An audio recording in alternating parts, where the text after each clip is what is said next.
Hey, everybody, welcome to Red May, your 1 month vacation from capitalism, your chance to be a commie for a month. We have 43 events, 100 people. We're about halfway through. I want to preview some of the events that are coming up in the immediate future so you can catch them. You can find them on our website, www.redmayseattle.org. But tonight at 6 p.m., we have a panel called Fighting for Their Own Servitude with Jason Reed, Warren Montag, Robin Marasco, and Asad Haider. Tomorrow morning at 11 a.m., that's Saturday, we have Confessions of the Fox, a panel about Jordi Rosenberg's wonderful novel with Lala Khalili, Sithi Bhattacharya, Annie McClanahan, John David Settle, and Mackenzie Wark as the moderator. At 6 p.m., we have Thank You for Your Service Work, a panel with Gabrielle Winan, Sarah Jaffe, Jason Smith, Priscilla Marolo, all of whom have written wonderful books about work, not so wonderful topic. And continuing with the theme of work, on Sunday, we have Porn Work, Sex, Labor, and Late Capitalism at 11 a.m. That has Connor Habib, Cassandra Troyan, Femi Babylon, Heather Berg, Kathy Weeks as a moderator. And at 5 p.m. on Sunday, we have Revolutionary and Counter-Revolutionary Internationalism with Nick Estes, Sarah Raimundo, Emmanuel Ness, Gabrielle Kutipa-Zorn, and Lubna Al-Zaru as the moderator. And then we have 2 days to catch our breaths before we go into another similarly packed schedule that week. How do we do something so crazy for a month with no institutional support, as you can imagine? We need your contributions. Go to www.redmayseattle.org. And on the donate button, you have two options. You can donate to our GoFundMe, Fan the Flames of Red May, or you can become a Patreon supporter at the levels of $3, $5, $10, and $20 per month. We really need your support because we want to do this again next year. We've somehow managed to do this craziness for 5 years. All right, today, COVID, climate, chronic emergency, antinomies of the state. I want to introduce the moderator for this panel, Ajay Singh Chadhari, who will introduce the members of the panel. Ajay is the executive director of the Brooklyn Institute for Social Research. He's a political theorist, and he's writing a book on political theory in the Anthropocene. Ajay, take it away. Welcome to Red May. Thank you so much, Philip. And thanks, Philip and Sean Landis and everyone at Red May for convening this, this space, and try to be a commie all the time. But it's nice to have this explicit month for it as well. So yes, this panel is entitled COVID, Climate, Chronic Emergency, Antinomies of the State. And our speakers today are Alberto Toscano, Anselm Yape, Andreas Malm, and as Philip noted, my name is Ajay Singh Chaudhary, and I'll be moderating. And I can't say how excited I was when Philip sort of presented this as a possibility to moderate, since I've been following and deeply influenced in my own research by Andreas's work. I had encountered Anselm's work in Alberto's paper, this very one that is a sort of jumping off point for this discussion, and sort of great, have a lot of interest in these sort of intersections. So I'm really excited to hear what everyone has to say. And I think everyone is excited who is in this room and is watching on the stream to learn what people are thinking about on these questions. And that I love the idea, Alberto, of tragic instrumentalism, although I think I read your very wonderfully wrought phrase very differently than you do. Also want to acknowledge that unfortunately Ava Chernyavsky was supposed to be part of this panel, but could not make it today. So without too much further ado, I think the order that will work best is maybe to start with Alberto, since we are jumping off from your the sort of conversation you sort of start posing in your article on the state and COVID.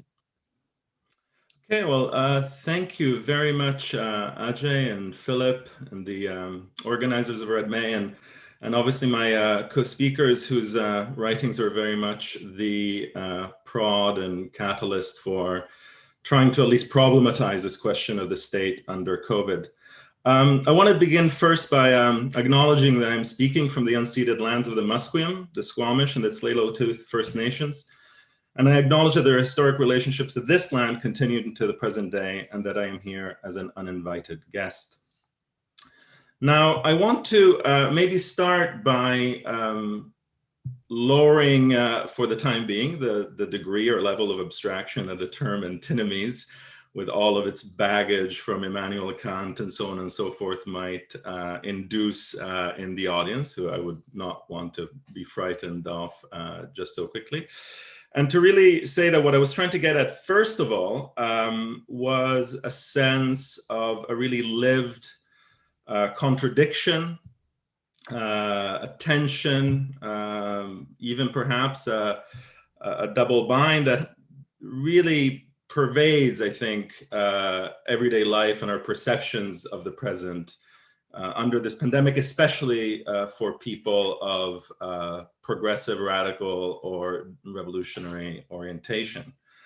And I think it was very striking in a lot of everyday interaction, to the extent that interaction still continued or they were online, to find people whose normal demeanor would be one of skepticism or antagonism towards the state and its functions, making very urgent demands, but also at times, and I think this perhaps is worth thinking about a little more, also demanding really the state to carry out not just its public biopolitical welfare responsibilities, but also its repressive ones. And I think that is something that I found particularly striking in a lot of scenarios, not just amongst, you know, middle of the road and secretly repressive liberals, but also amongst people who, you know,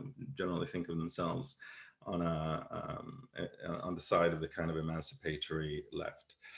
Now, I think there's a lot of ways in which we could approach this, and one is, of course, a more historical one, which I trace a little bit in the article that Ajay mentioned, which is to say that the responsibility for collective health and its link to coercion has been at the heart of European or Western conceptions of the state for centuries.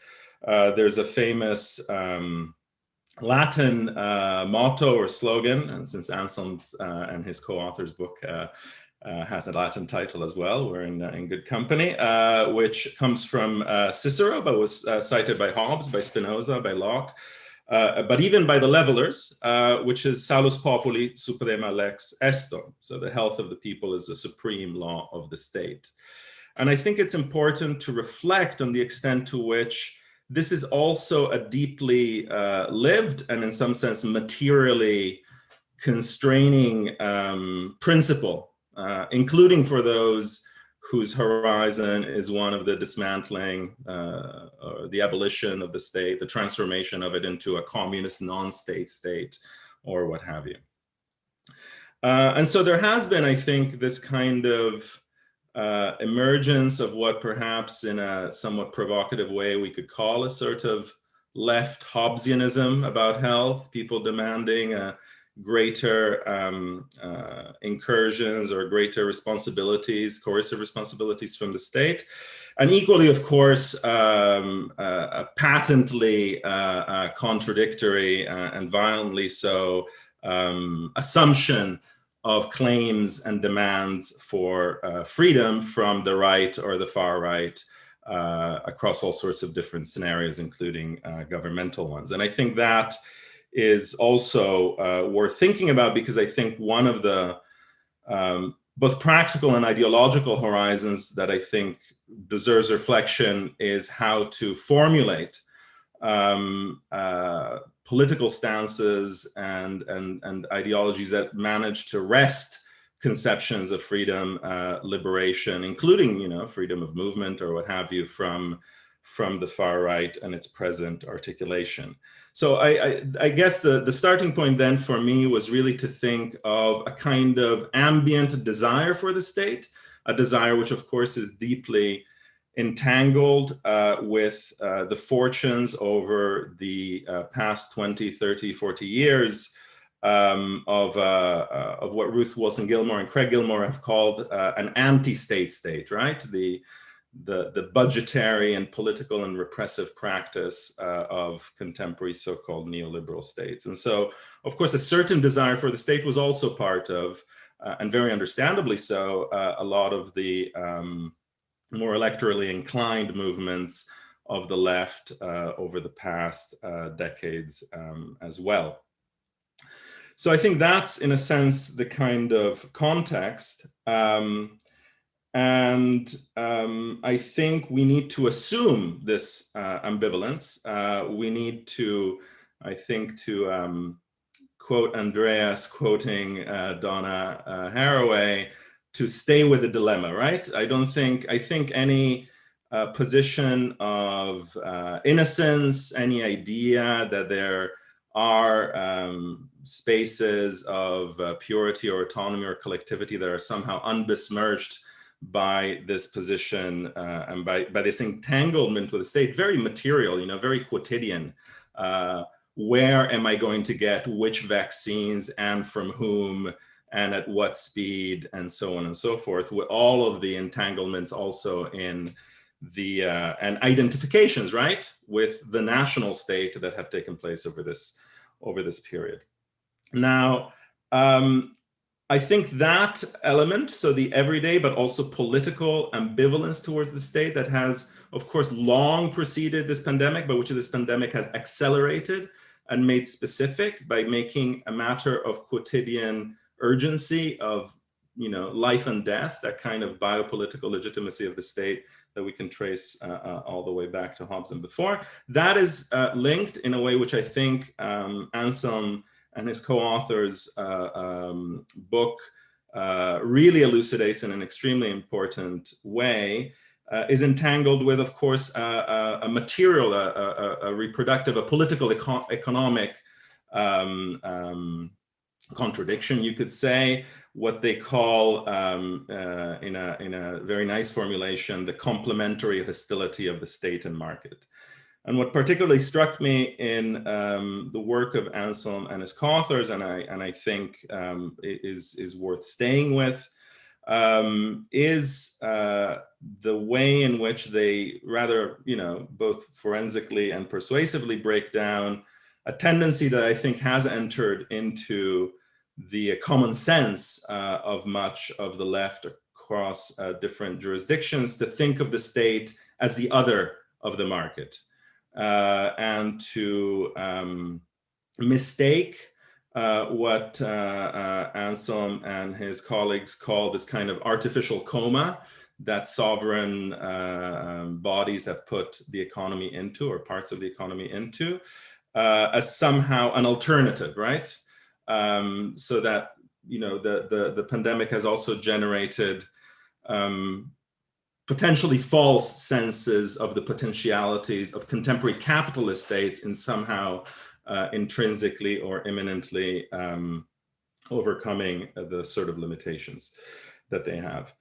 What I would add to that, I suppose, in a way is that, and perhaps it hasn't been maybe not sufficiently thought about or developed, is an intermediary dimension, which is the fact that the pandemic has also brought forth not just the attachments and the potentials of the kind of figures of centralization of the sovereign state, but also all sorts of at times very volatile fragmentations within the state, right? So this kind of very ideological, at times very imaginary notion about the unity of the state, which, you know, of course, embodied in these ridiculous figures of incompetent, spectacular pseudo-virility that now are all over the political spectrum.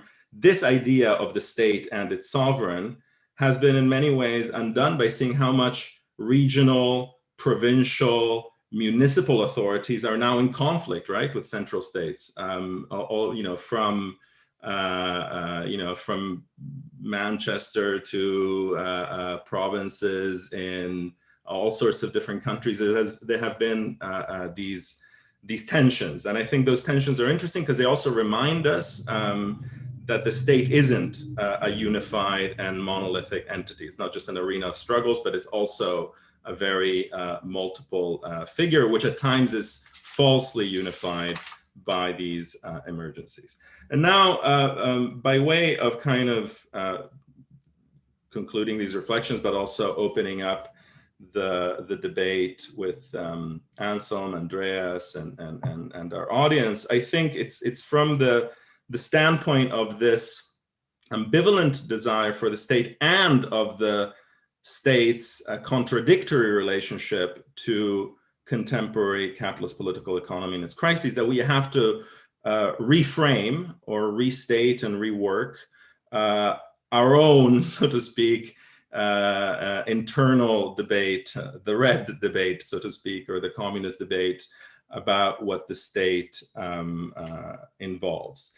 And here also I was struck by how much the discussion over mutual aid and the pandemic that took place in another Red May panel around Dean Spade's book with Naomi Klein and others settled on a debate about scale, which I think is also a very significant issue that Andreas addresses in his work. So the question about whether the institutions, the material institutions and agencies of the state are the one and only scale at which crises and emergencies of this magnitude, or indeed of the magnitude, related and entangled magnitude of the climate emergency, can be dealt with. In his Notebooks for the Plague, Camus had a very striking line, more striking than many of the things that are said in The Plague.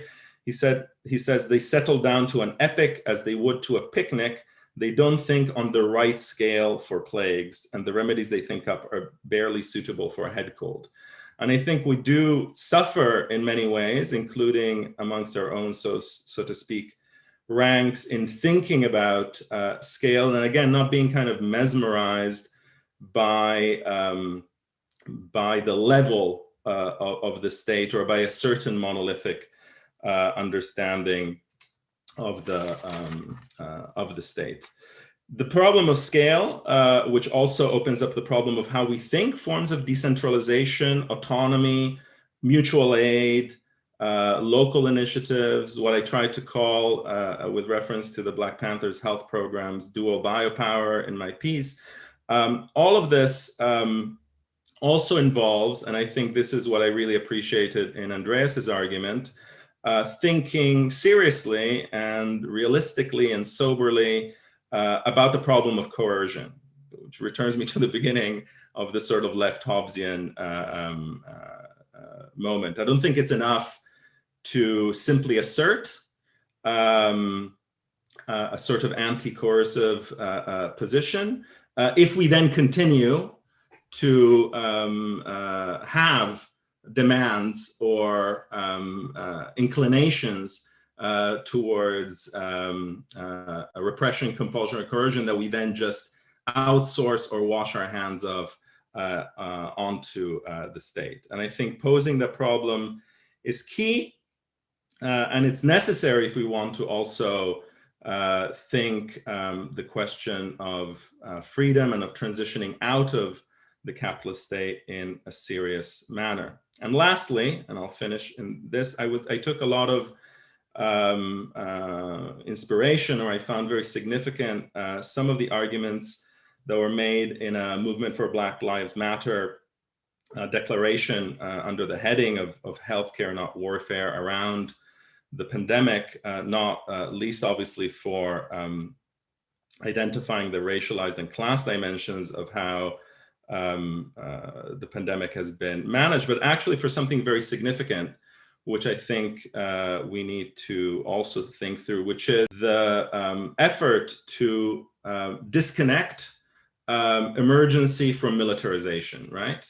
The taking seriously the political questions of emergency, and which are also and necessarily questions of power, but distinguishing them and separating them from the racialized and class logics of militarization and policing. And I think that seems to me to be an extremely significant problem for those of us who have as their horizon a horizon of transition out of the capitalist state and its very specific and very destructive contradictions. So thank you.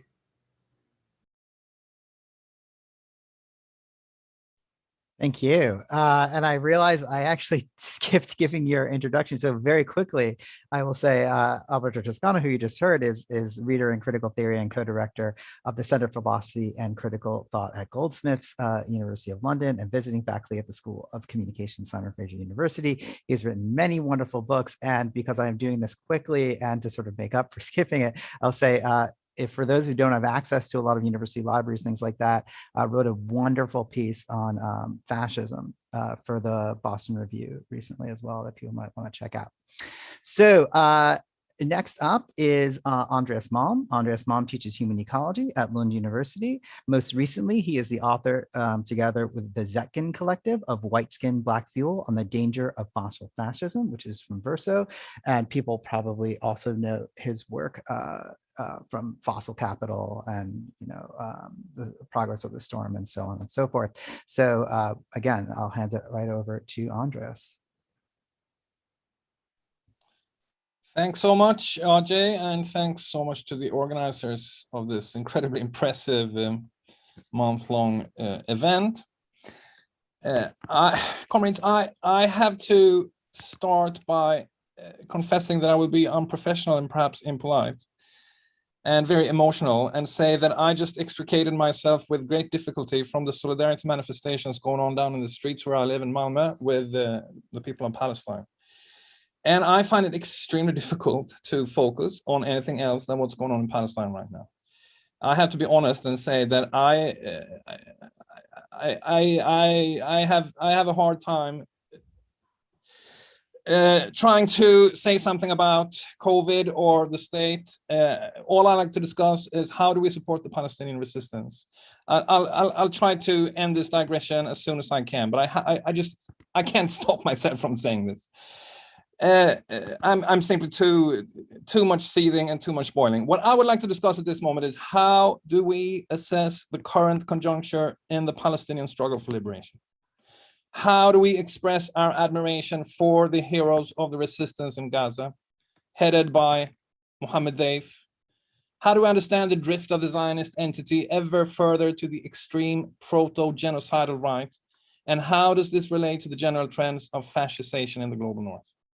How do we understand the unrelenting condemnations of Palestinian resistance from all the governments in the global north? How do we learn the lessons from the Palestinian resistance and apply it as a model on other fronts? And I'm thinking here actually of the ecological crisis, because if there is one thing that— Excuse me, do you hear me? Do you hear me? I am not here to hear hate speeches against the Jewish state. If they are here for that, you're German, right? I will not assist to this anymore. We are here to talk about COVID. If you will continue with the speech, me and I think my co-authors too, we will immediately leave this conference. Okay. Ajay, was anything that I said hateful towards anyone? I am Indian Jew, and I found nothing hateful about that. However, Anselm, you'll have a moment to respond. No. No, I will not respond. If there is a talk about if the actions, maybe it will be hard actions against Gaza are called a genocide, I will not stay anymore in the room with somebody. Did I say that? Ajay, did I say that? If I may interject, one of the things that Andreas was saying was that difficult to focus because of the situation in Palestine. And I actually don't think it's as unrelated to this conversation about questions of state sovereignty, about national liberation, and about emergency and climate and all these questions as it might appear. So it seems germane. Yeah. Can I finish? Yeah, please. I mean, I would like you to. Yeah. So I did not say that what's going on in Gaza is a genocide. I say that the Zionist entity is drifting towards a proto-genocidal far right. And what I mean by that is when you hear chants death to the Arabs becoming more and more common on the streets of Palestine, 1948 areas, and when you hear leading representatives of the Israeli state supporting such sentiments, and when you hear extreme Zionist groups advocating total expulsion of all Palestinians from their land, that is a proto-genocidal far right that is gaining more and more influence in Palestine. And if you, Comrade Jappe, as a German, can take this in, then that's your problem. And I will finish very quickly. So the model of the Palestinian resistance is that even if you're defeated again and again, you continue to fight. So I will not listen anymore to somebody making here the apology of the madman, of the anti-Semitic madman from Hamas. And I think there is no use here in talking about that. Chair, Since please. you are creating such an emotional atmosphere, it's not possible to discuss anymore about something in a cool manner. Excuse me, Ajay, let me come in here. Let's see if we can rescue this. Andreas, I know this is no consolation in terms of what we can do. You want to do stuff now. We are going to have a discussion called neither. Okay, the guy left. The German guy left. Oh, okay, we'll continue. I'm sorry for scaring him off, but I just had to say this. Okay. I think we should address this in the discussion, but I think we also should let Andreas say what he came to say. So I will finish very soon. As I said, I might have been unprofessional here, but I cannot betray my innermost sentiments when it comes to what's going on right now. So I'll just make my final points on Palestine and then see if I can bring myself to say something general about the state and COVID. The Palestinians lost a lid 73 years ago, and they're still fighting in a lid. Palestinians lost Akka 73 years ago, and they're still fighting in Akka. Palestinians lost Jaffa 73 years ago, and they're still fighting in Jaffa. The Palestinians can teach us that even after defeat, piled upon defeat, you can still go on struggling. That's exactly the lesson that we need to take into the ecological crisis when it gets worse and worse and worse. You can continue to fight for restoration, for return, even when the ground that you stand on has been lost and lost over and over again. There is a lot of talk on the left these days about salvage communism, about disaster communism, about what struggle means when the ecological crisis deepens.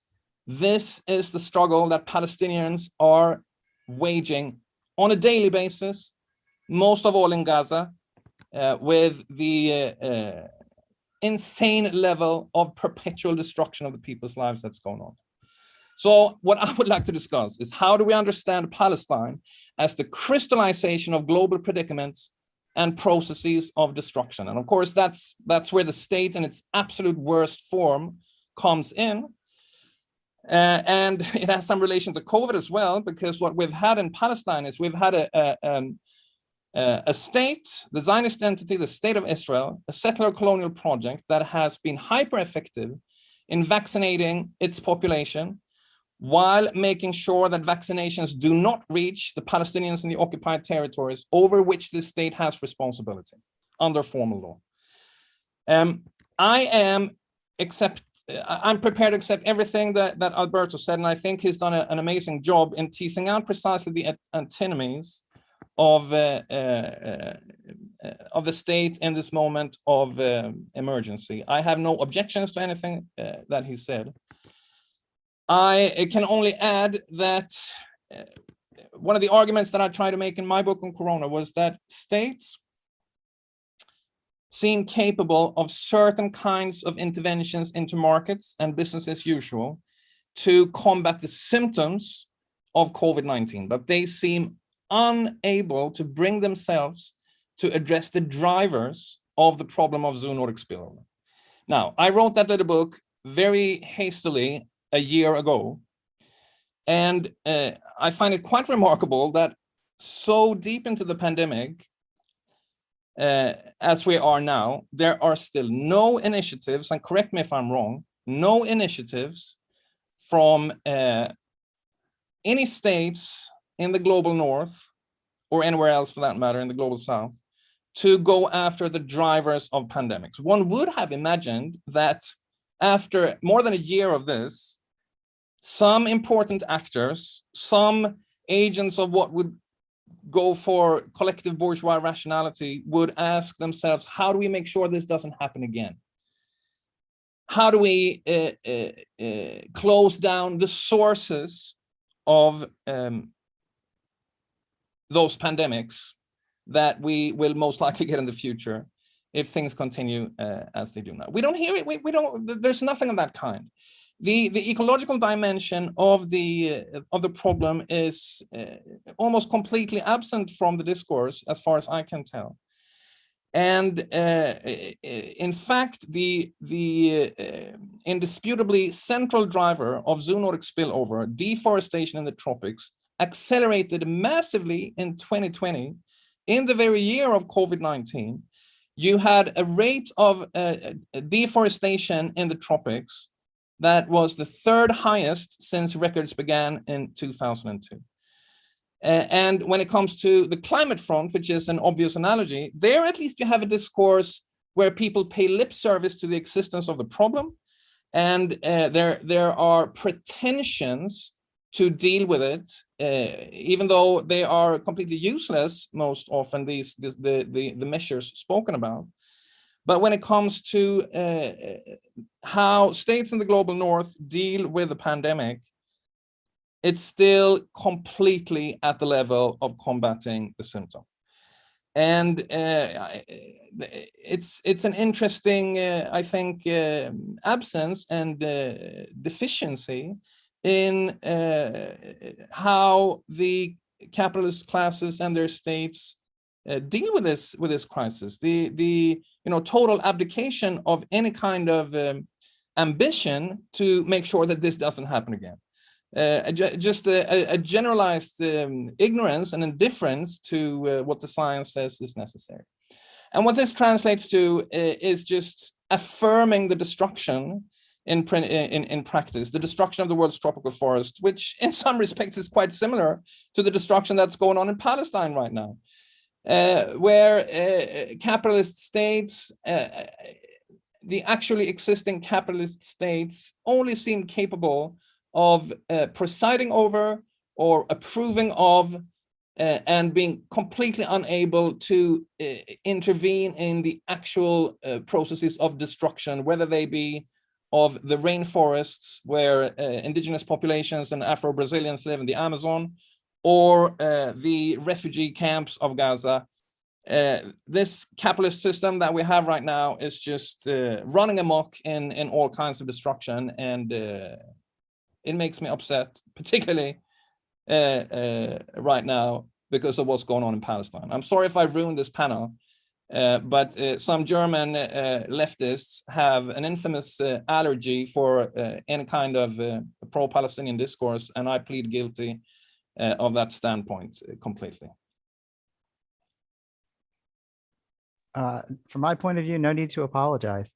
Anselm has left, so this gives us just so I guess we'll jump straight into conversation, which I will happily kick off. And again, I'll remind people watching and participating here, you can sort of submit questions.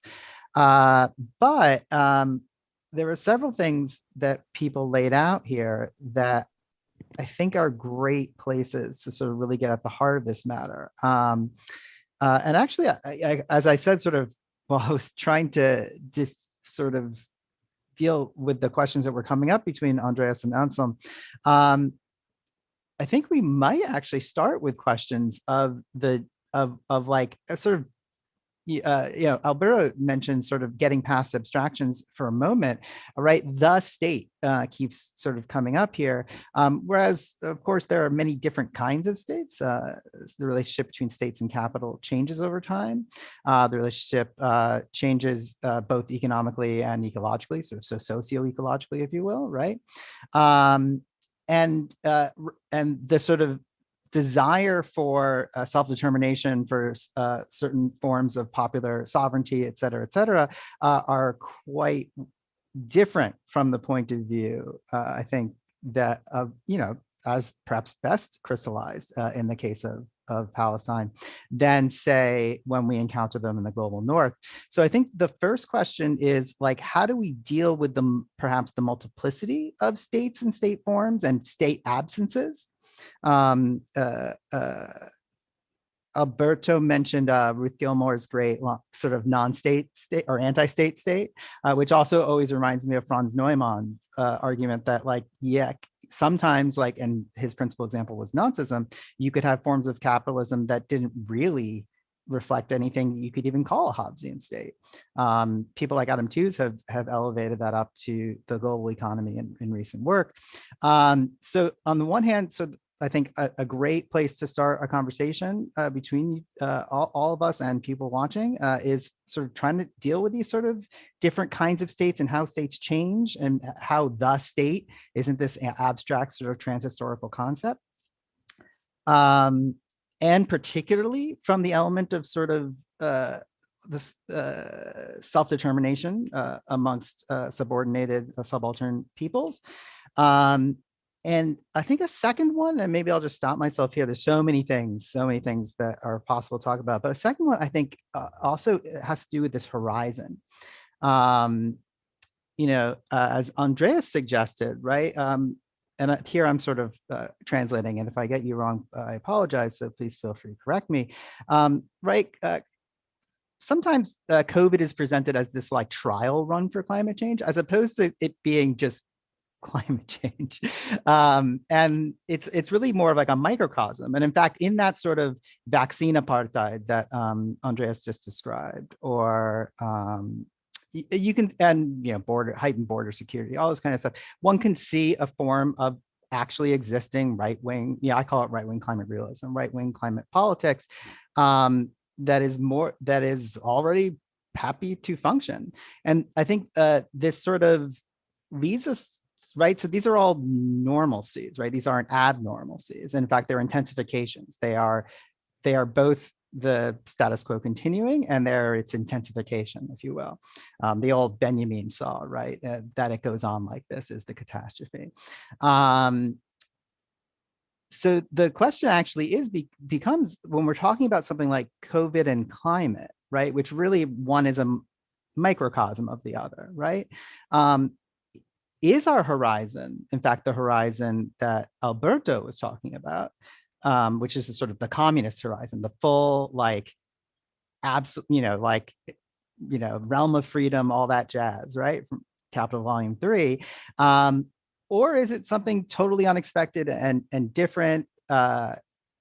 Is the tragic element in tragic instrumentalism perhaps just sort of a reminder of that communist horizon?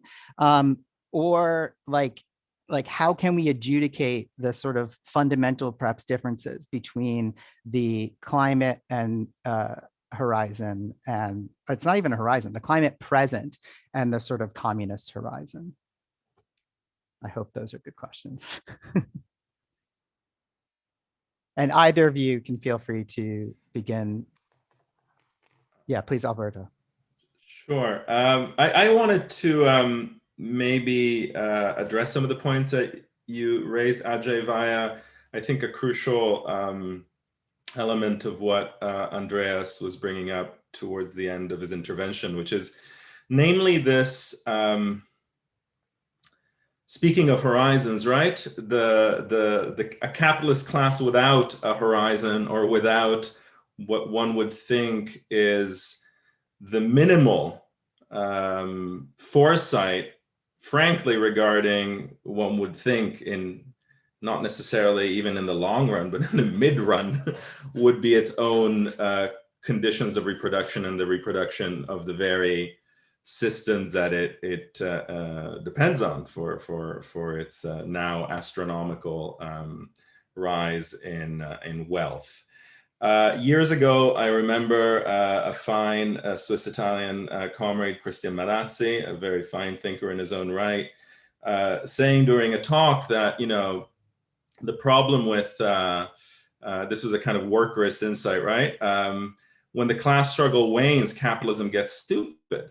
And I think there's an element of that, right? All of the, you know, I mean, it's a fairly obvious point that if you look at the panorama of the past century and a half, you know, moments of reform, for want of a better word, only happen in the horizon of serious systemic risk, whether it's the Cold War, whether it's movements for decolonization, or whether it's the restive industrial workers in the Fiat factories of Turin. I remember Christian saying, well, you know, what was really striking is actually the productivity of the Fiat factory was highest when the levels of, you know, when people were doing, reading groups of Das Kapital on the assembly floor, and things went really pear-shaped after they defeated them, right? So I think that needs to kind of be kept in mind on one level.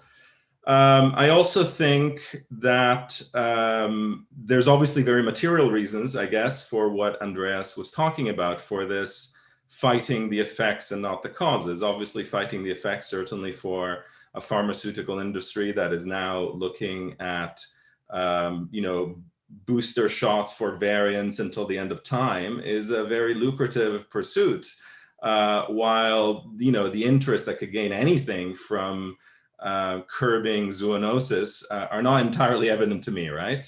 It's not like, you know, you can think of venture capitalism with, you know, carbon capture or you know, geoengineering fantasies that Andreas has rightly skewered. But this is really a different thing, and I think it also has to do to maybe double back, you know, to, you know, perhaps slightly too obliquely to Andreas's points, you know, about settler colonialism, right? You know, you're talking about questions of land and nature, and of land and nature as they are entangled with the livelihoods of people, of indigenous people, of colonized people, and so on, right?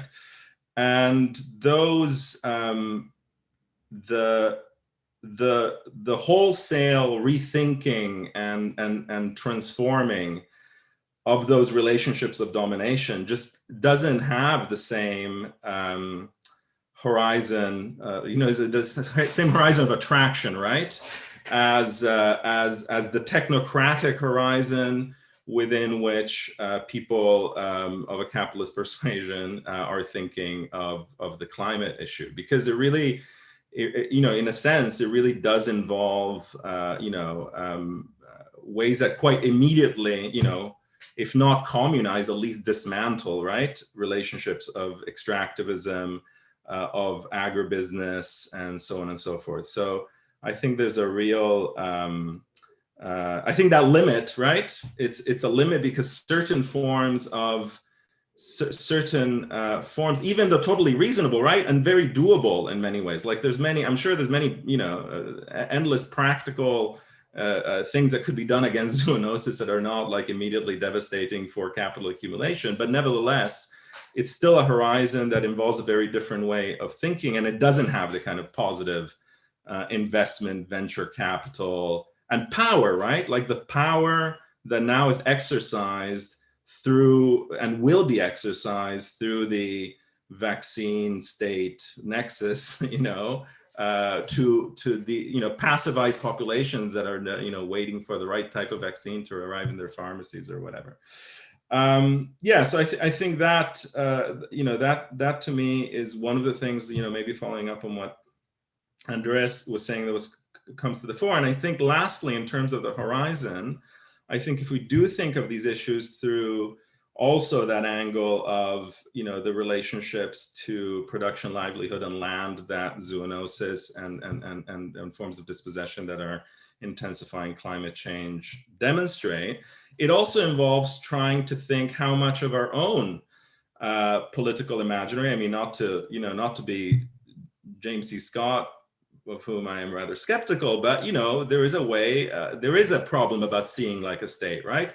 There is a problem about having a conception of what political agency is, which is entirely imminent to a Hobbesian horizon, right? Whether left or right, etc. And some of that is materially necessary, and that's fine.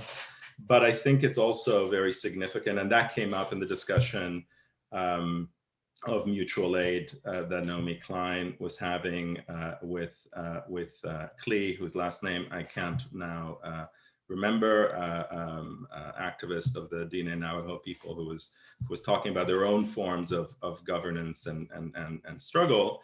That also involves, right, trying to you know, dismantle also the figures of state agency and centralization that we've carried with us, or at least being open to other political forms, and therefore, yeah, perhaps communisms, but not necessarily ones that are entirely internal, right, to a European tradition thereof.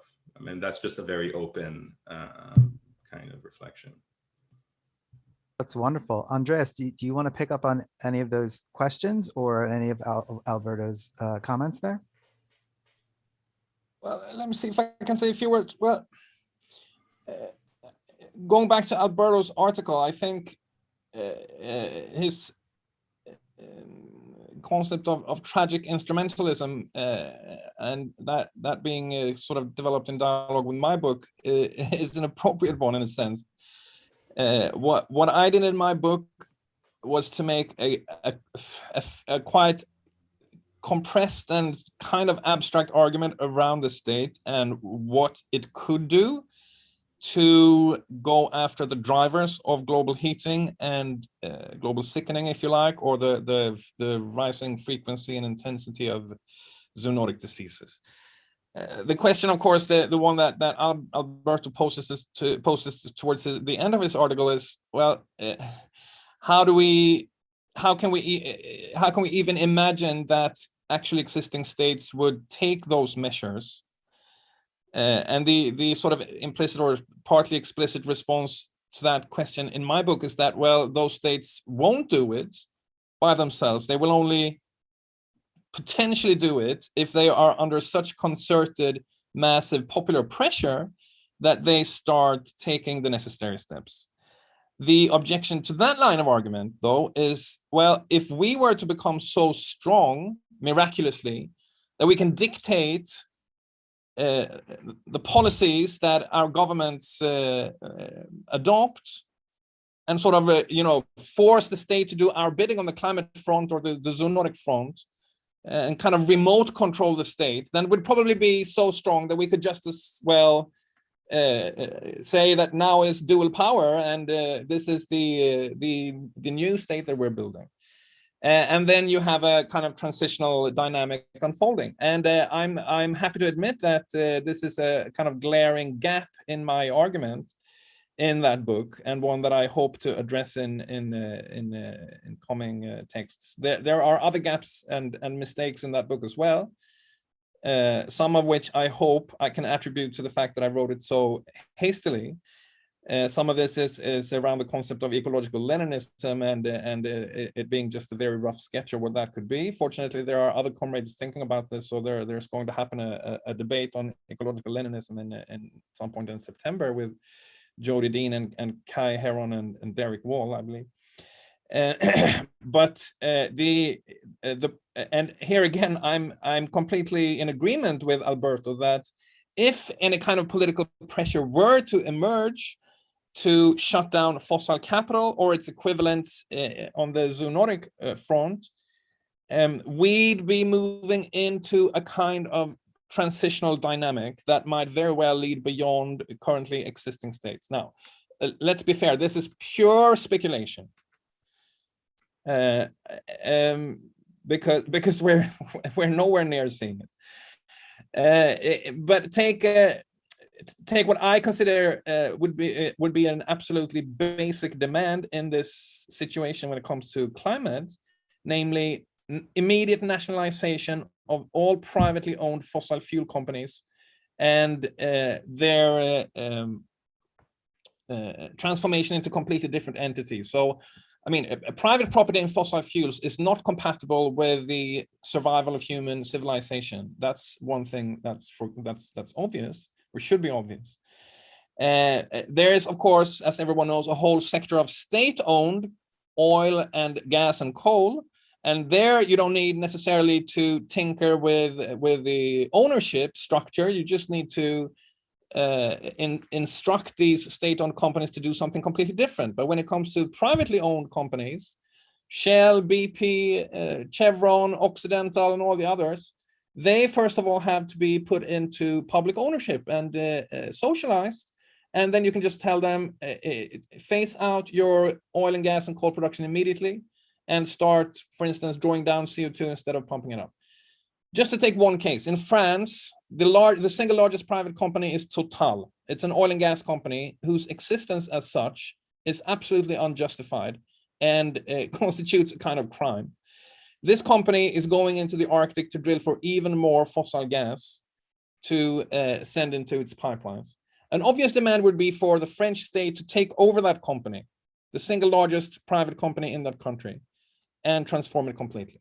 Now, that's not a demand that's being raised in France. If it were being raised, I find it incredibly unlikely that the currently existing state would take such a measure unless the pressure for such a demand would to reach levels of serious social unrest. And if that were to happen, if such unrest were to materialize, then clearly you would be in a dynamic that might very well be transitional, as in, would actually existing French capitalist state, would that state be compatible with such a move, or would such a move by itself imply moving beyond the kind of bourgeois state that we have in France? And this can be applied to question after question. So this is just to make a kind of auto critique, if you like, of the shortcomings of my argument in that book. Now, of course, the state is incredibly multifarious and multifaceted and complex, and just to go back to my previous intervention on deforestation in the tropics, the country where the deforestation was, of course, most destructive last year was in Brazil, because it's presided over by an insane far right, by the way, an extremely pro-Israeli far right. The interesting thing with Brazil is that that's the country in the tropics that, until quite recently, boasted the most remarkable reduction in deforestation rates recorded in contemporary history under the early Lula regime.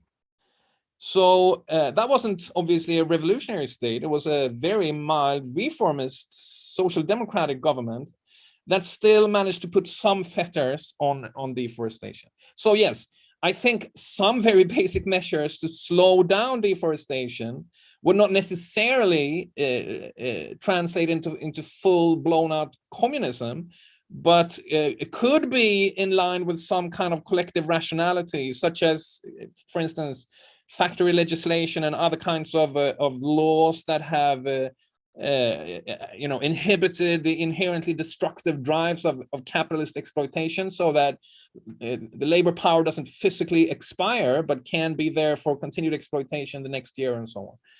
That isn't happening on this front. And one thing that's, again, I think interesting to think with here is James O'Connor's notion of the second contradiction and the first contradiction and the second, where capitalist states have in fact proven to be capable of, under pressure from labor movements, putting in place some kind of limitations on the first contradiction, but so far have seemed completely incapable of doing this when it comes to the second. Perhaps because the counter forces are nowhere as strong as the labor movement used to be.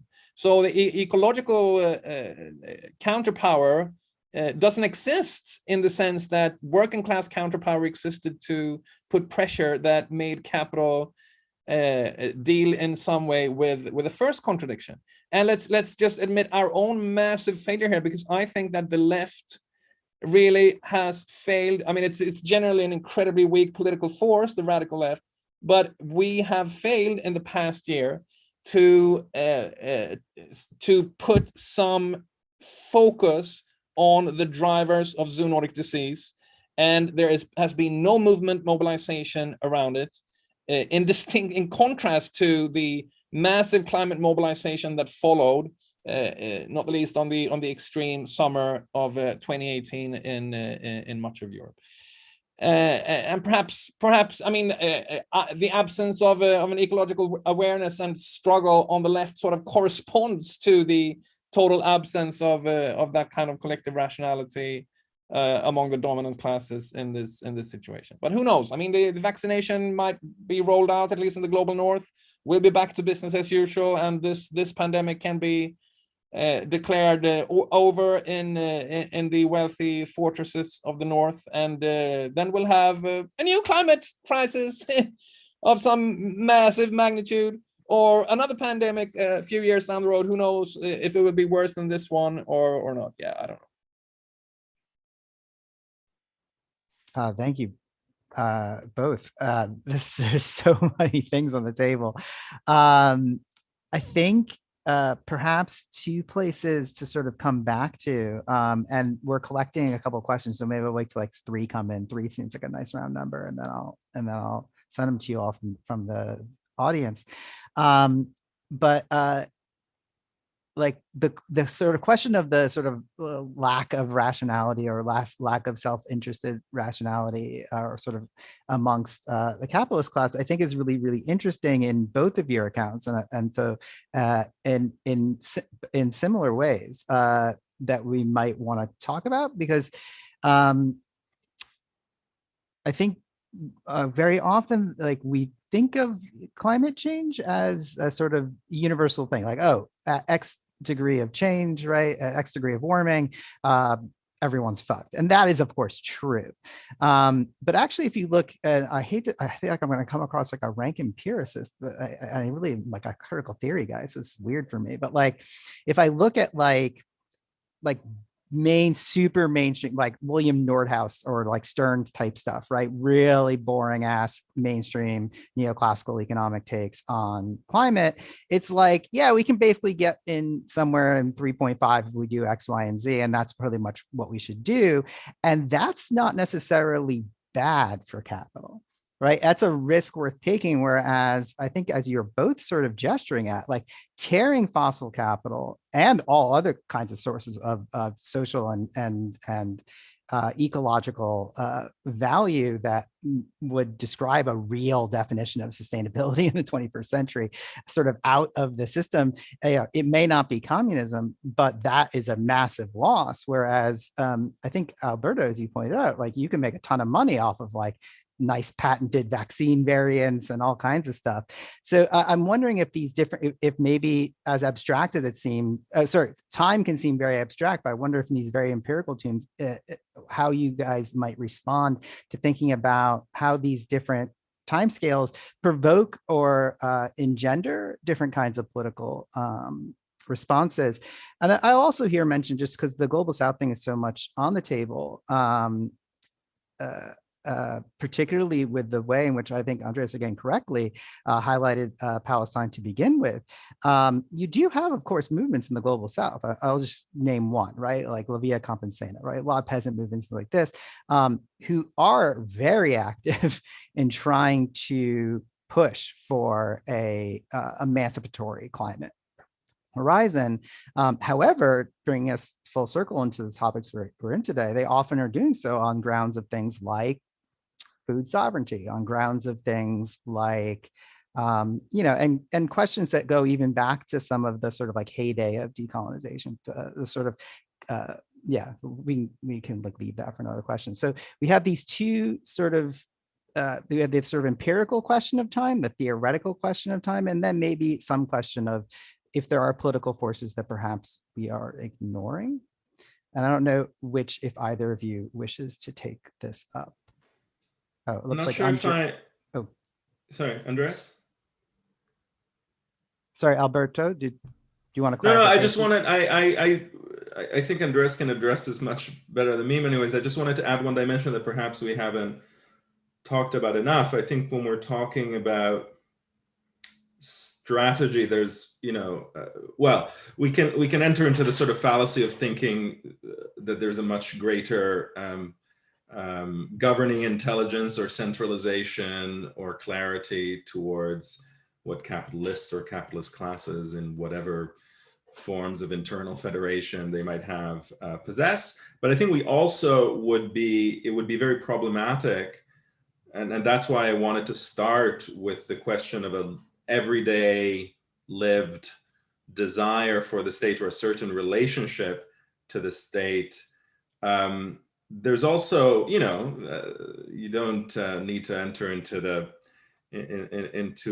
far reaches of critical theory's relationship to psychoanalysis to think through also the desire for all forms of life that are deeply entangled with the very fossil capital that Andreas has anatomized, right? So, of course, there's a political element that needs to be foregrounded, and I'd be the last person to think that somehow some change in mentalities and lifestyles or whatever, which is still happening within the frame in any case of class and commercial relationships, that could get us out of things. But I do think, a lot of these choices being made, a lot of these largely incoherent or improvised choices of governments that seem very rudderless, right? That's the other element. Governments and capitalists, all of whom seem to be sort of flying by the seat of their pants with some minor exceptions. A lot of that also has to do with how do you maintain, if not legitimacy, then at least passivity from populations that you govern by, and this is what one sees very much in the public relations dimension of the pandemic, by tweaking day by day these variables, right?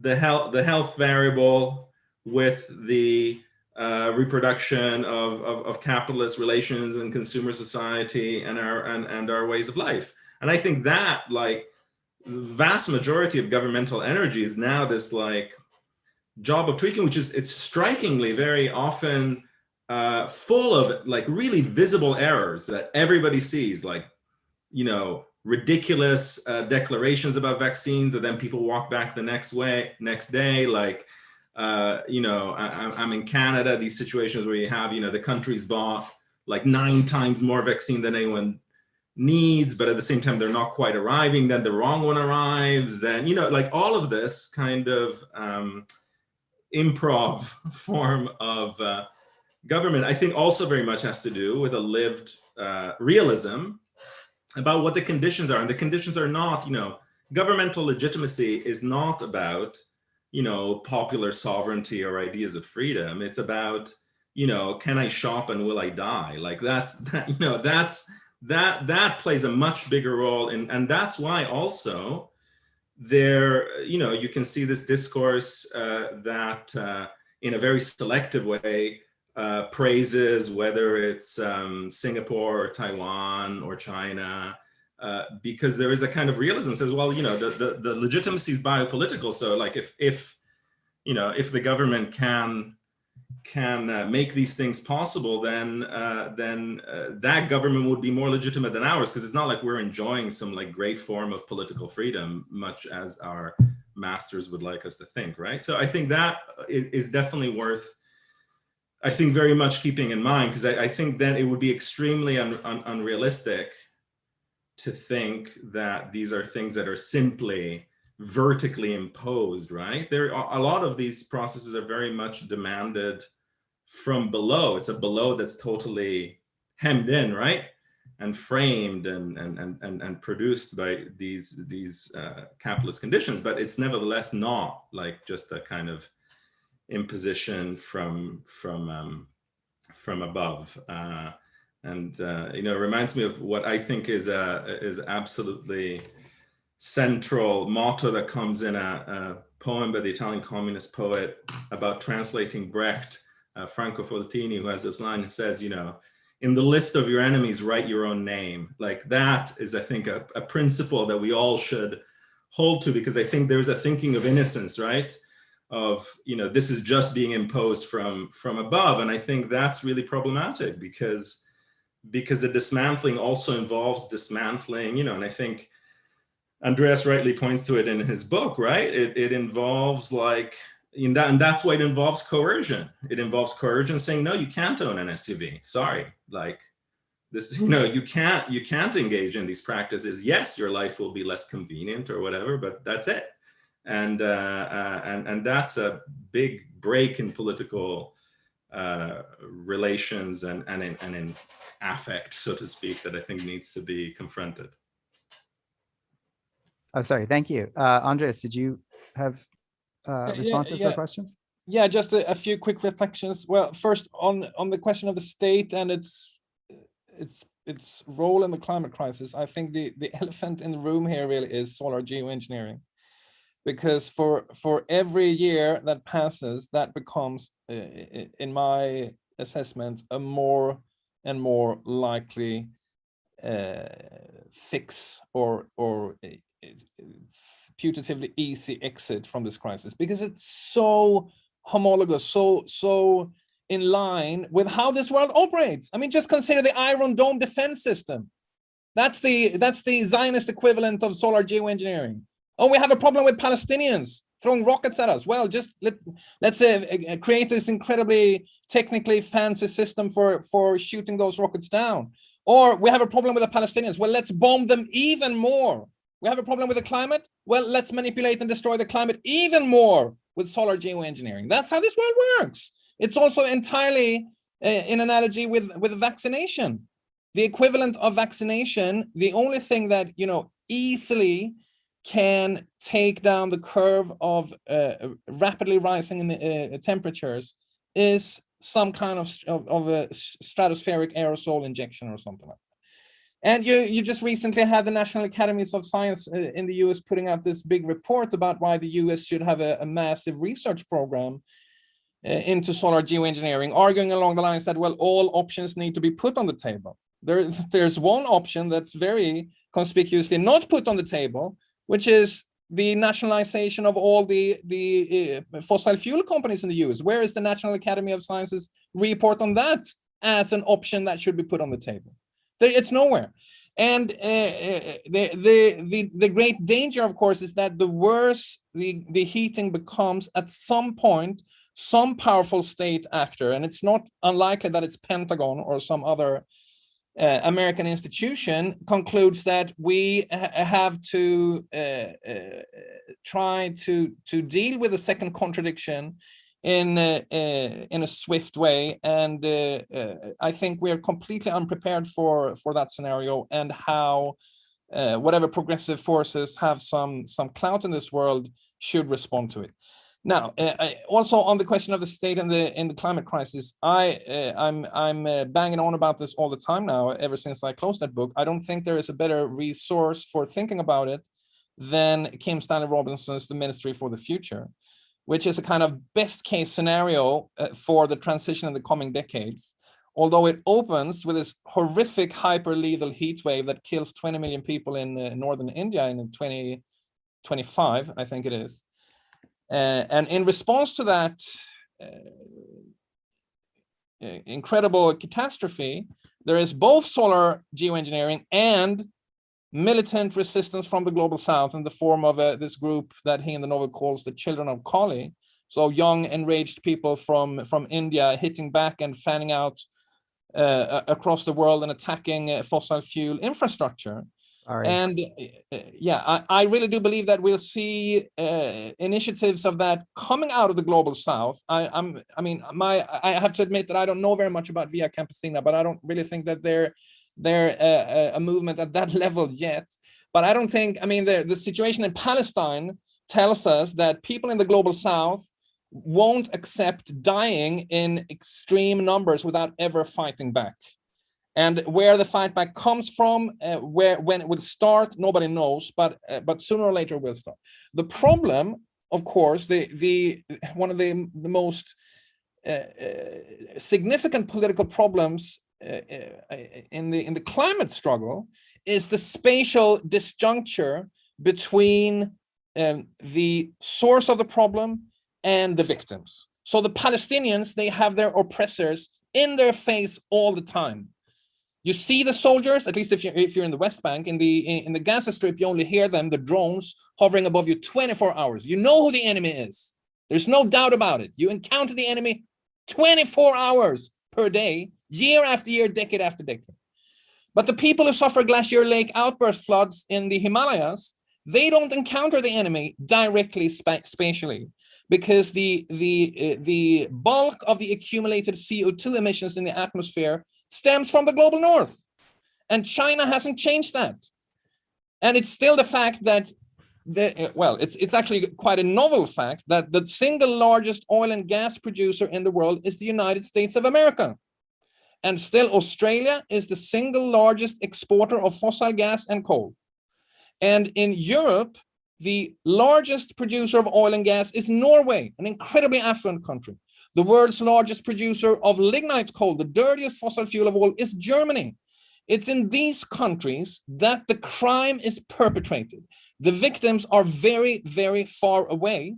That is climate injustice. And this creates an enormous problem for creating political subjectivity in the climate struggle, the problem that doesn't exist in Palestine, because the creation of that subjectivity is immediate, is instant. It has always been there and will always be there.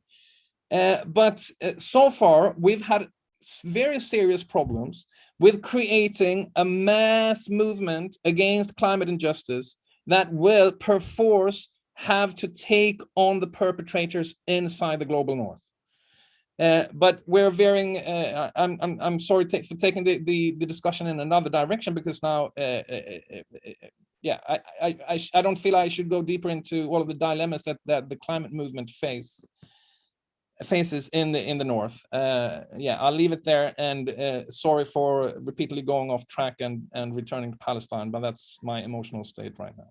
Again, no need for the apologies. I actually think it's again very focusing in some ways, even on this question, right? Not all climate politics, whether of the right or the left, explicitly always look like they're about climate. And I think this is actually a very interesting question. I was actually going to throw those comments straight over, though, to Alberto, especially because this becomes a question then of sort of on the affective plane, as you rightly noted, right? And the relationship between the affective plane and sort of ideology and mediation. And this was so obvious during the early days of the pandemic, with the sort of endless bleeding of the we're all in this together, when, like, in fact, right, it was never more obvious just how split society was along class and all other kinds of lines. I mean, I think, maybe, just sort of ripping off of what Andreas just said as much as I can. I mean, maybe one of the issues is precisely to think, right, not to compartmentalize the climate struggle from other struggles, again, that involve collective social relationships to nature, however intensely mediated by capitalism, right? We, even in places that don't have, unlike the settler colonies of Canada and the US, struggles against pipelines, against, or very direct indigenous struggles against extraction and so on, even in the urban centers of Europe, etc. I mean, there are, issues that are clearly mediated with this, right? Like, there are issues of pollution, there are issues of, which were made brutally clear by the pandemic, right? Of the comorbidities that clearly had to do with intensely racialized and classed polities. And I think it's also, obviously one has to start where one is, wherever one might be to some extent, which is not a plea for localism, but it is a plea for anchoring struggles in some way or another. And I think one of the tasks, of people, involved in ideological work, or to keep it generic, is I think to make those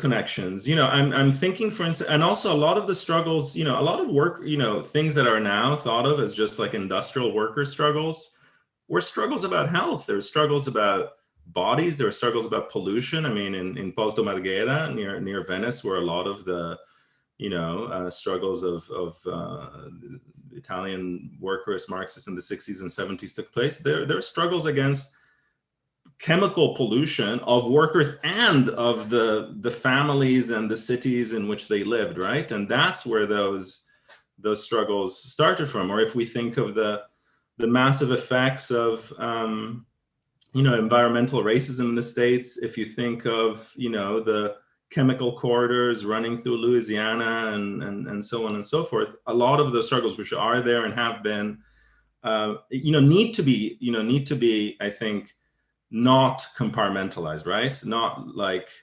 to be thought of, they don't need to be thought of as climate struggles in the sense of, a what temperature, they're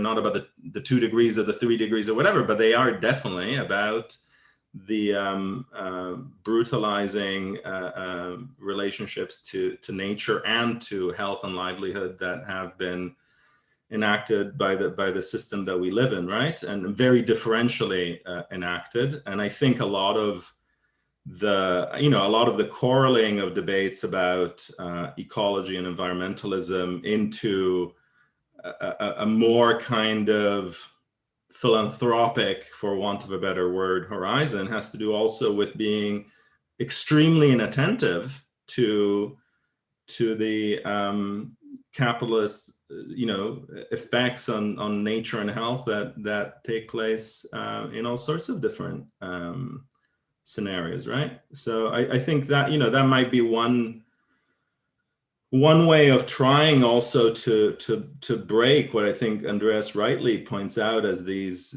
seeming real blockages or limits to a kind of subjectivity of conflict and struggle around climate, is to expand one's understanding, right, of where these effects lie, and they're not, and wherever one is, they're not just over there, right, and they're not just something that one should feel a kind of moral demand about. I think material anchors can be found, especially if one is attentive to the groups, populations, and communities who have been including in the most inner cities, in the most advanced capitalist countries, been dealing with this, right? Or dealing with capitalism's effect on health and bodies and so on. That was part of the reason why, without a kind of romantic idealization, I do think things like the Black Panthers programs in Oakland, etc., are inspiring as models, also because they were able to make those links, right? They were able to make links between white supremacy and anemia, right? But practical ones that involved actually organizing people to better their own health. And I think that is an angle that one should keep in mind. Or else it becomes a kind of abstract, right, problem about the so-called first world and the so-called third world, and that I think is an insufficient heuristic for us at present. Thank you. That's great. I couldn't agree more. And I think that this question about the sort of structural differences is also very important, and maybe a good pivot point to some of the questions that are coming in. Because just as I was thinking about what you were saying, which is deeply correct. And in fact, if you look at sort of the numbers and things, imperialism is strong as ever, right? It takes a different form, but it doesn't, to use a phrase from the late Samir Amin, the imperialism rent doesn't actually underwrite as much prosperity in the global north as it once did. And so conditions are actually very, very, very different than, what I think many Marxists and others in Europe and North America sort of imagine as the heyday of a specific version of social democracy, which looks quite different from the global south. And this is not about sort of like moral pity, right? There's the philanthropic model from liberalism often sort of like bleeds over into, I think, some leftist discourses.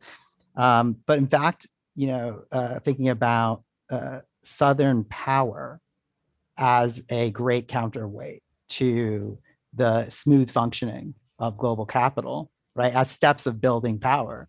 Like if in fact slowing down global capital is part and parcel of dealing with climate change in the here and now. And that's not a question about the future, that's another right now, then that is part of it. So these are amazing comments. I have tons of others of questions, but I'm going to put them onto the side and go to what people are asking. Quite a lot of these are pretty theoretical, so both of you feel free to approach them as you will. So the first question that came in was, I'm just going to read this verbatim. While not unified per se, doesn't the state maintain a certain fundamental coherence based on the monopoly of violence, especially as mobilized to maintain property relations? And doesn't the combined crises of capital and the pandemic bring these commitments to the fore? Should I read several questions or just do one at a time? Several? Yeah, let's do all three. Yeah, cool. Question 2. For all the variations of nation state forms and capitalism and their historical status, aren't the variations only perceptible against the backdrop of an underlying continuity, or is the continuity of globalized capital state form itself the illusory horizon of a pandemic age? Okay. And then the third one, there's like variations on the third one. I'll just start with the first, because then I think the next ones are directly to, these are all collective for both of you, and then the other ones are specific for each. Question re Angela Merkel's resistance to giving global South vaccine recipe. This relates to nationalizing versus restructuring world oil companies. There's actually not a question here, I guess that's a comment. So why don't I pause there and see who wants to pick up which of these questions and respond to them. So Andreas. No, that was an attempt to wave at Alberto. Oh, I'm so sorry. These things on Zoom don't translate fucking at all. Alberto, please. Yeah, well, I don't know. Is the state unified by its monopoly of violence? Yeah, I mean, I guess in some sense, yes. I was more interested in a way in thinking about I guess in thinking about the place of that monopoly in our everyday experiences and within this pandemic, right? And I guess more than violence in its more spectacular sense, I guess I was more just interested in a kind of more general, right, monopoly of coercion, which is of course a variety of violence. But I'm interested also in the forms of compulsion and control. So not just the cops and the guns, but all of the forms of compulsion that we're involved in, and I think it is, I think it is striking and important, and I was very happy that Andreas's book really confronted this, right? Because I think one of the tendencies that is understandable but limiting in contemporary radical and left discourses is a kind of projection or displacement of the question of coercion of violence always on the side of capital or a state that is, it's handmaiden or implicitly your enemy, etc. And not, and partly it's understandable, when you have no power, then you don't think about how to wield it. Fine. But I think if your horizon is a horizon that does involve a serious and concerted challenge to the status quo, then at some point or another, you do have to think, right? What forms of compulsion, coercion would one, how would one manage those, and so on and so forth. So, I mean, that's kind of very generic. It's also very striking, right? How that monopoly, a lot of it is so much about public relations and the performance of state power, right? And so one of the things that's happened, obviously, is that it's like to, the state just, I remember seeing this in Italy as this just completely ridiculous. Like, you would see pictures of Milan or Rome, and there's militarized carabinieri or police going around with machine guns as part of policing the lockdown, whilst of course off screen factory workers and cleaners, etc., being forced to work without any PPE, etc. But somehow the performance of the state and its guns, or you can think in a much more brutal way, the way that this has all played out in India, right? The spectacle of sovereign power and the reality that, the coercion and compulsion where it would matter is obviously not exercised, right? So, and I guess in terms of the second question, I don't know. I mean, I think one of the things that is very difficult to make out is really to think how what we might understand by a global or a globalizing or a global capitalism was already recombinant in various ways after the crisis of 2008, and in terms of trade wars between the US and China and so on and so forth, how these recombinations have also been, further intensified by these pandemic conditions. And that's not something I have any expertise in, but I think if we're asking, right, about whether there are any significant variations in the articulations of state and capital, a certain tendency, both rhetorical and material, to not nationalization in the sense that Andreas was talking about, but towards treating the rationality of the state, right, of the nation state as the primary concern, in the way that, of course, the vaccines have kind of territorialized us, right? And how the management of the whole pandemic has given the lie to any thinking about, planetary coordination that people have been talking about for years. So, yeah. Thank you. And I know that Andreas is on a little bit of a clock here. So I'm going to go straight to one of the questions that are directly to Andreas. Is that okay, Andreas? Yes, sure. Okay. So question for Andreas. Climate Leninism tries to bridge the gaps in the radical left between direct action approaches and reformist approaches to political praxis. Would you comment on the reception of climate Leninism, and how should communists and socialists be mobilized if a new left unity is currently tenable? And I think I'll add to this the sort of general question. Andreas mentioned the elephant in the room of geoengineering, and I guess the other elephant in the room, of course, especially if we're thinking of the pandemic as a microcosm or a crystallization, is that there are, this came up briefly, but of course, most of the pathologies we are talking about of states in the face of COVID are pathologies of the supposedly advanced, wealthy, liberal democratic states, whereas the supposed relics, right, of actually existing socialism, Cuba, Vietnam, China, even the WHO now says China actually did everything they should have done. In addition to sort of other, developmentalist states, South Korea, so on and so forth, things that are sort of relics of the past actually now look quite advanced, and the advanced look quite backwards. So I'll throw both that specific question at Andreas and that general question out as well. Yeah. On climate Lenin or ecological Leninism and those things, I actually happen to believe that Ajay has thought much more about those things recently than I have. and should probably respond to this question, because I think he can do it much more, in greater elaboration than I can. Let me just say that the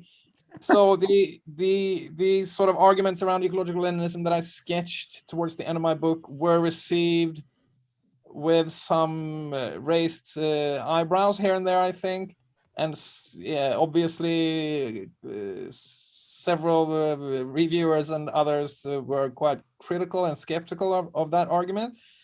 And again, that's partly completely valid, because it was a very rough sketch where I just drew on a few strands of Leninist politics as relevant for the present moment.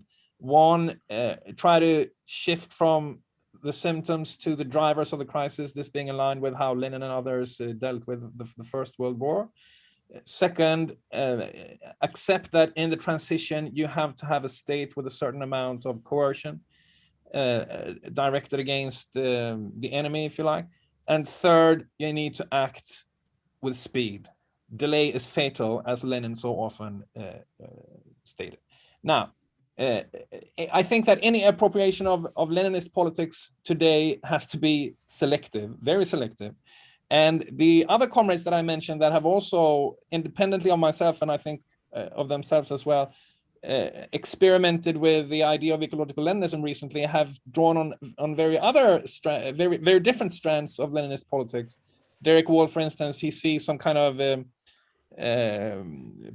prefiguration of a dual power situation in the climate mobilizations that we saw in 2019. And I'm open to all sorts of twists on Leninist politics for our time. Now, the most obvious difference between our moment and that of Lenin is that we don't have an organized working class that can exercise the kind of near revolutionary power and in the end, in October, actual revolutionary power in 2017. I mean, that force doesn't exist in the earth today, which gives all talk about Leninism in one form or another, something ethereal to it, something, not corporeal, not very abstract. And that's in a sense just a sign of the depth of the political crisis that we're in, and the absence of revolutionary subjects. Although we, of course, have to bank on the materialization of such forces. And the question ends with, would you comment on how should communists and socialists be mobilizing if a new left unity is currently untenable? I mean, I don't have a recipe or a manual for that. I can just say that I think there is a line towards the end of the Communist Manifesto that says that communists work in the movements that exist and try to further their agenda.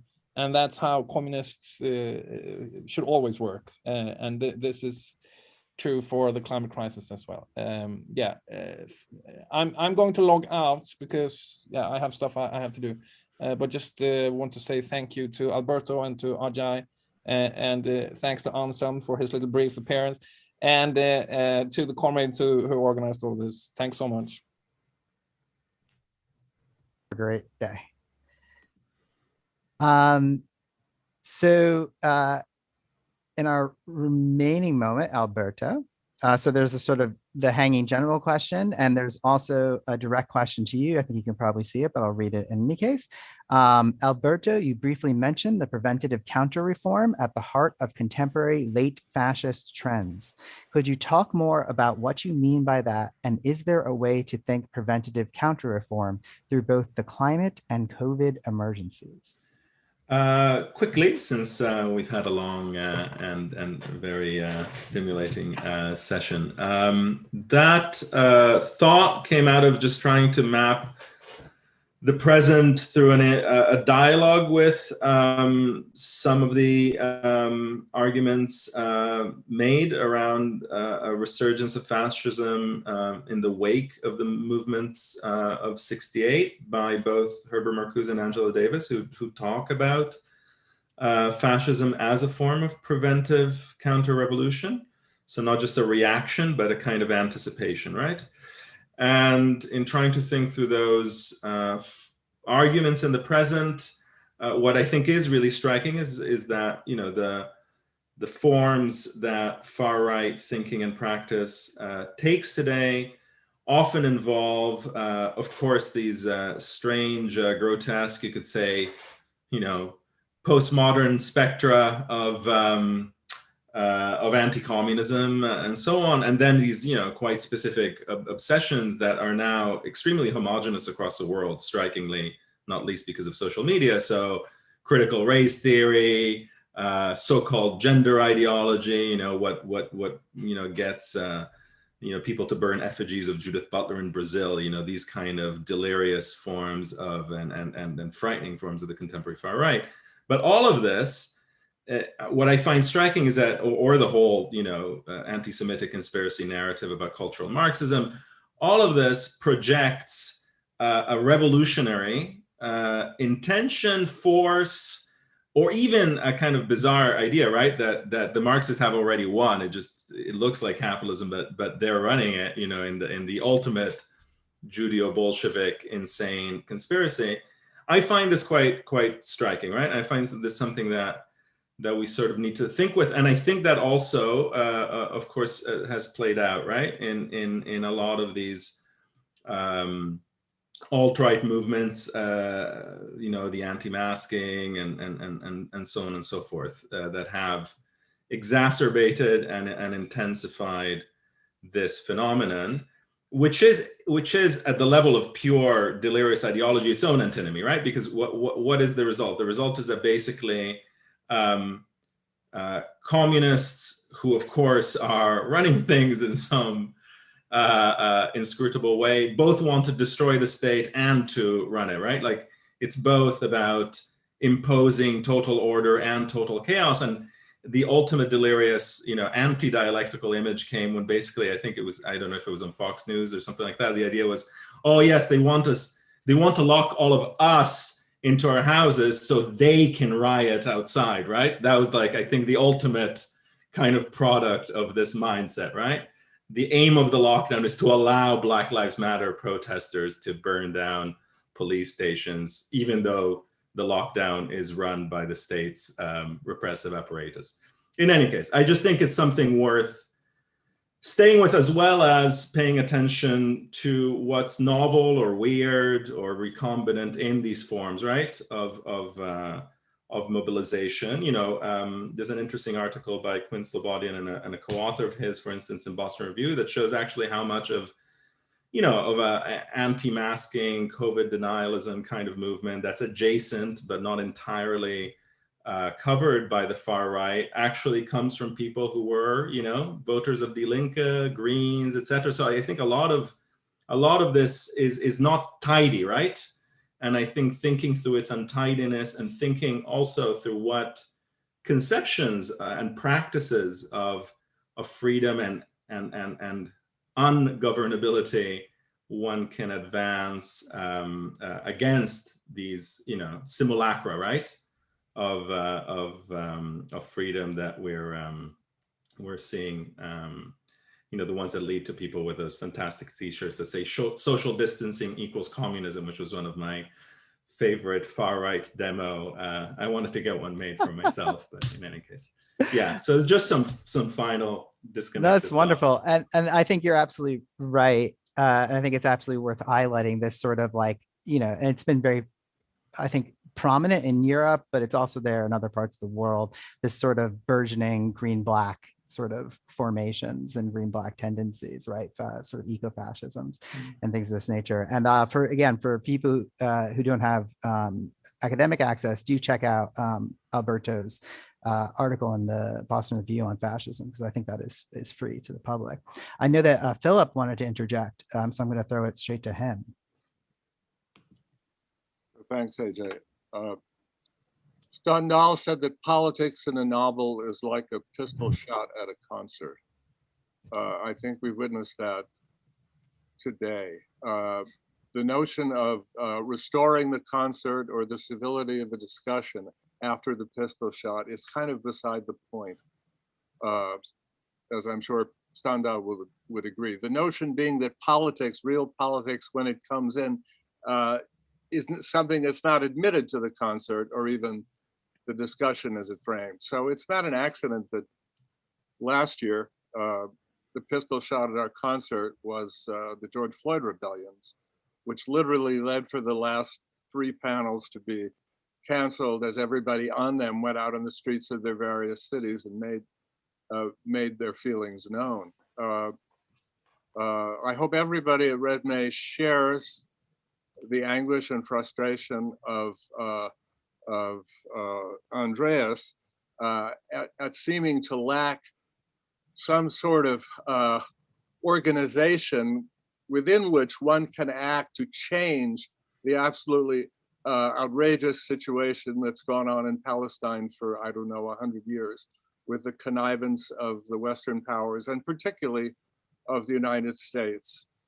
Obviously, the BDS movement modeled on the movement against South Africa is certainly a minimum, and one would hope for some kind of international brigade response like in the Spanish Civil War.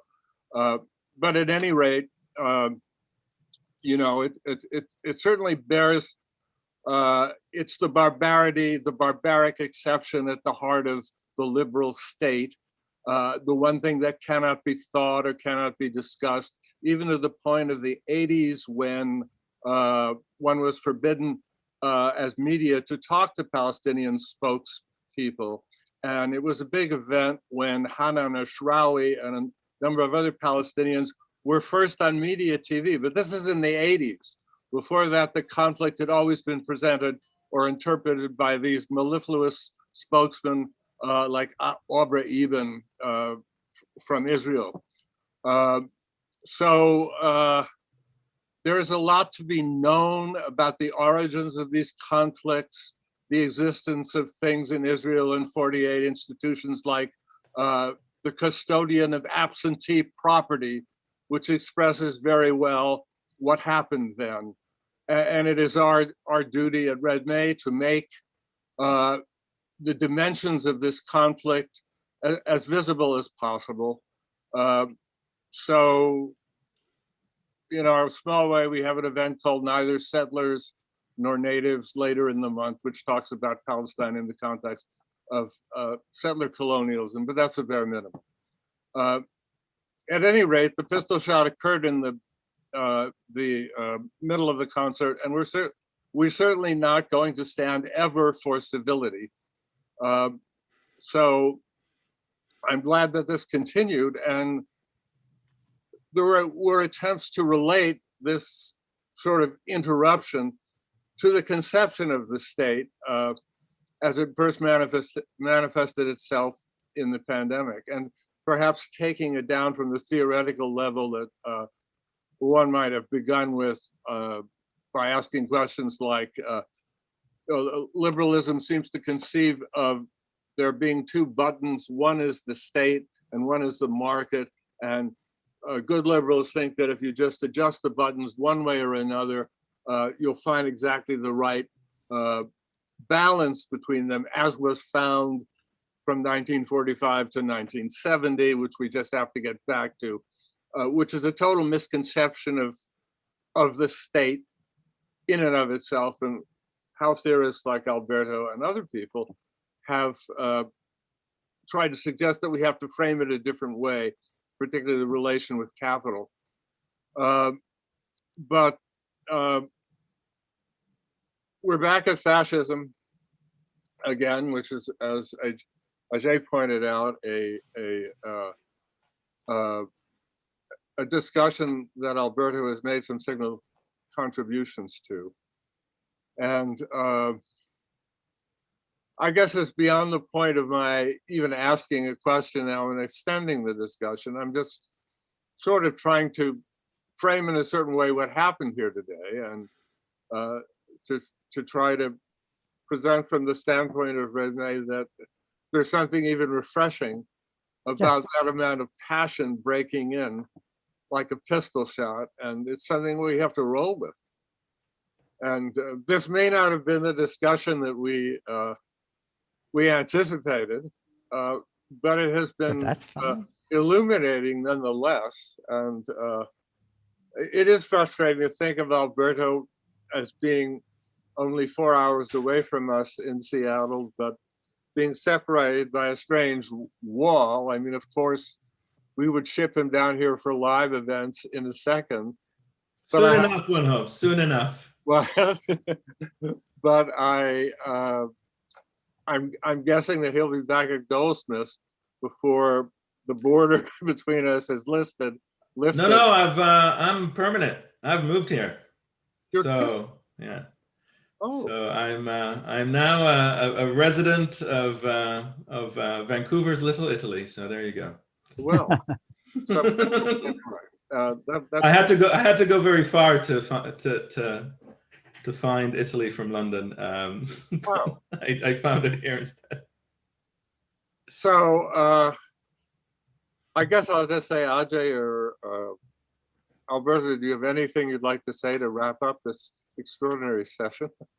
Sure. I mean, I certainly, I feel like Alberto, if you have anything to add. Please. No, I don't have. I wanted to thank you all for organizing this, and yeah, I'm sorry that Anselm and his colleagues didn't stay on, indeed, to put forward their own views on these matters.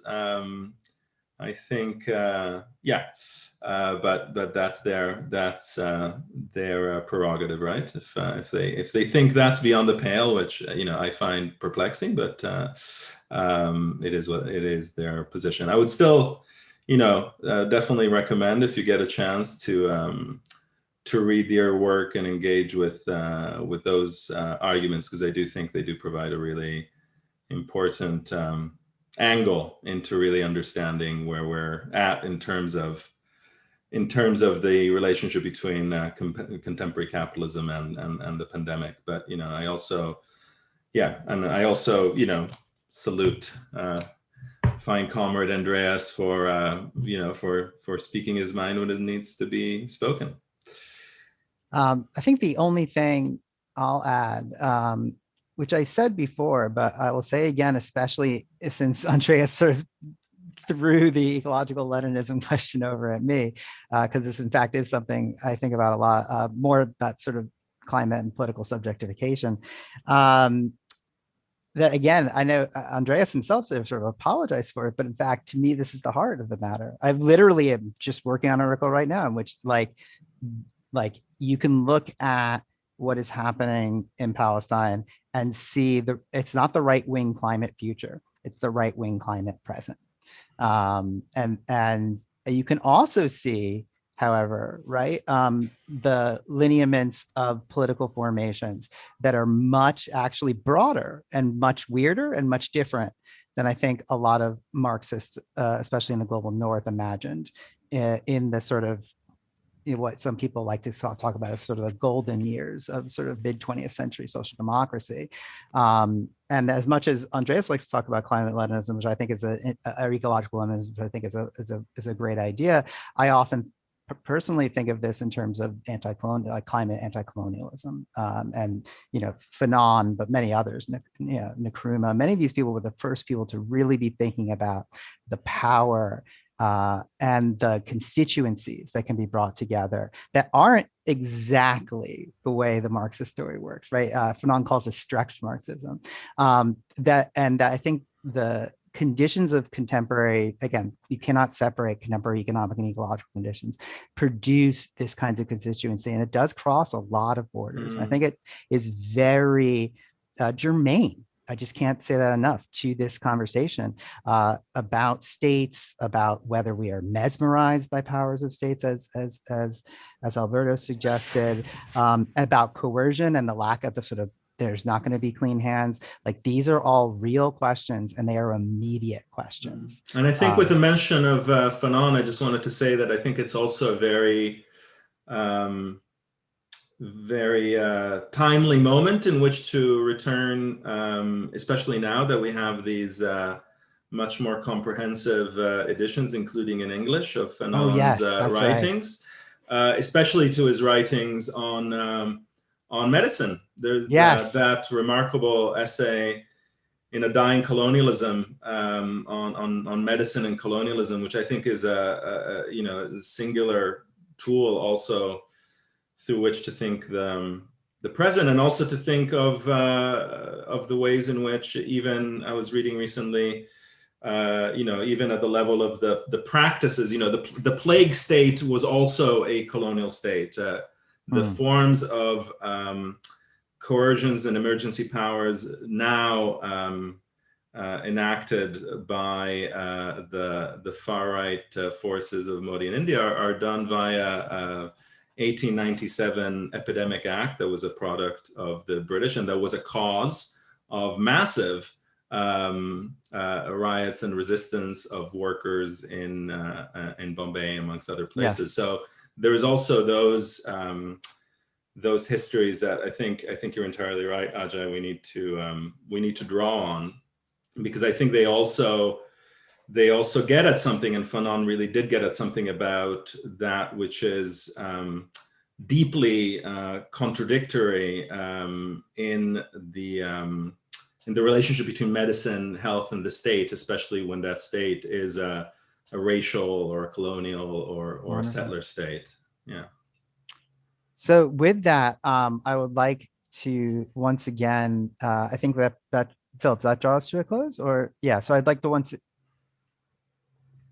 I'm sorry, I think you're speaking, but I can't hear you. Yes, let's close. Yes, that's what I was Let's doing. just sign Okay, just getting my, I check with authority. I think on that, we could go on forever, but I would like to thank Philip and everyone at Red May for putting this together. I'd like to thank Alberto and Andreas, and for the brief period he was here, Anselm, for participating in this discussion, which I think was interesting and actually went in very good directions, productive directions. This disagreement is good often. And so, and thanks to everyone who submitted questions and who watched, and please do tune in later for the next Red May session. Which is, I should mention, is at 6 p.m. It's called Fighting for Their Own Servitude, with Warren Montag, Jason Reed, Robin Marasco, and Asat Hader. Also, give us some money. Go to www.redmayseattle.org and do that. Press donate. We need it. We want to do this festival live next year, so we can do Alberto live down to Seattle. And but also we will have things online from around the world. So enjoy the rest of the day, and I hope to see you later at 6 p.m.